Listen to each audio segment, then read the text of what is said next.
yangi portal ochildi. Bu yil ochildi. Bunda ko'rishimiz mumkin platforma nomi agrouzex.uz. Bunda nima qilish mumkin? Har bir uyda tomorqasi bor, fermer bo'ladimi, dehqon xo'jalik bo'ladimi, tomorqa egasi bo'ladimi, jismoniy shaxs bo'ladimi, farq qilmaydi. Kim bo'lishidan qat'iy nazar farq qilmaydi. Ular hovlisiga yetishtirilgan yoki dehqon xo'jaligida yetishtirilgan yoki fermer xo'jaligida yetishtirilgan polis ekinlarini, mahsulotlarini budjet tashkilotlariga mana shu platforma orqali sotiladi. U farq qilmaydi. YTT bo'ladi, jismoniy shaxs bo'ladimi, fermer bo'ladimi, dehqon xo'jalik bo'ladimi, farq qilmaydi. Ular endi to'g'ridan to'g'ri o'zi yetishtirilgan mahsulotlarni budjet tashkilotlariga bemalol sotsa bo'ladi.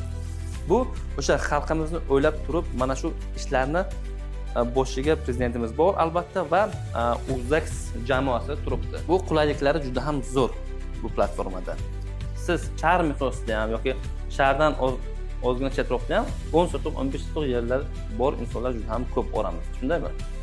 Shu yerda ham polis ekinlari, zelinmi, kartoshkami va ho'lanki boshqa mahsulotlar ham yetishtirilsangiz, qayta sotish bilmasangiz, agrouzex bemalol sotsangiz bo'ladi.